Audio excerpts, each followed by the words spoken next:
A la hora del análisis y los posicionamientos respecto al rumbo de la política social expresada en el tercer informe de gobierno, en el Senado se volvieron a dividir las opiniones, sobre todo al interpretar las estadísticas y mediciones respecto a la pobreza, la entrega directa de recursos y la crisis por la pandemia. El 40% de la población carece de ingreso laboral suficiente para la canasta alimentaria desde hace 10 años. No podemos culpar a este gobierno de eso. Pero sí es importante que tengamos una agenda del tema del hambre en este país. Y la pandemia lo que hizo fue agravar esta situación. Si algo positivo se hizo en este gobierno con estas pensiones fue haber aumentado al doble la aportación a los adultos mayores. Esto es bueno, es positivo. Y que el PRD apoyó a que estos programas ya estén en la Constitución y que no sean condicionadas las personas para poder entrar al programa si votan por un partido u otro. Estamos a la mitad del camino y lo estamos haciendo diferente, porque este gobierno sí tiene abuela y sí tiene abuelo. Se trata de dotar a las personas en su adultez plena de la posibilidad de contar con medios que les permitan ser autónomos, porque no hay peor dependencia que la que padece quien no puede siquiera procurarse el alimento. La pandemia nos ha demostrado que una política social adecuada es necesaria para fortalecer al país y prepararnos para enfrentar las adversidades y retos, tanto presentes como futuros. La reproducción de la pobreza está en la falta de trabajo digno, pues la política social no puede suplantar a la política económica, mucho menos durante una crisis como esta.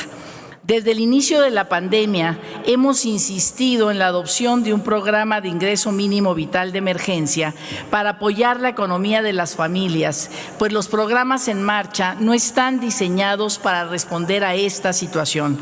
No hay una red de protección para las personas que han quedado descobijadas. Desde que se diera el primer caso de COVID en nuestro país, se han incrementado las deficiencias en materia educativa de los servicios de salud, seguridad social, vivienda y alimentación. Esto nos ha traído afectaciones sobre todo a las mujeres, quienes se encuentran cubriendo dobles o triples jornadas de trabajo y en muchos otros casos se han visto obligadas a dejar sus empleos para realizar labores domésticas. La cuestión de la política social de este gobierno se basa en dos principios fundamentales. Primero, los pobres y nadie debe quedarse atrás. Eso es lo fundamental. Pero lo importante en ello es cómo se operan esos programas. No hay que hablar solamente de los números, sino de la operación de los mismos.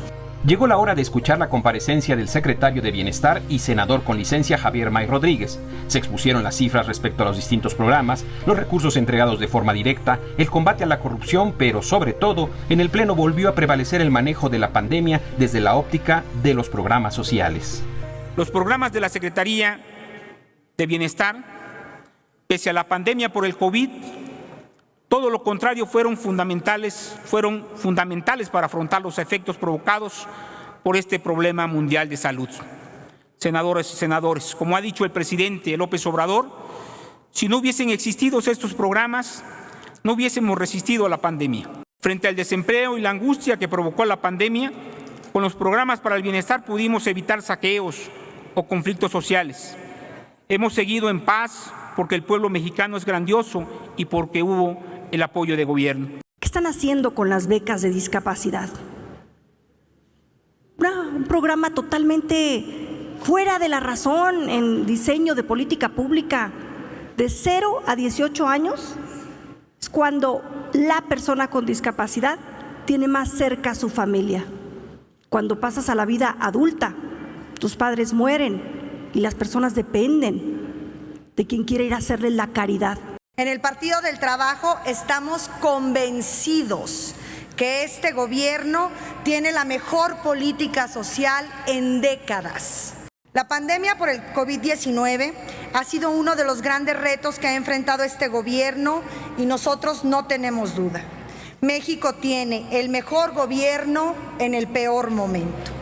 Así las posturas a favor y en contra durante la segunda glosa del tercer informe en el Senado, pero por fortuna se volvió a escuchar la voz de la experiencia en el Pleno, una llamada a la mesura para no perder la objetividad a partir de un acto de buena fe. Parto de suponer buena fe en los protagonistas de la época actual en nuestro país. Tal vez esa hipótesis sea inocente, pero si no la tuviera no tendría cómo dedicarme a la política.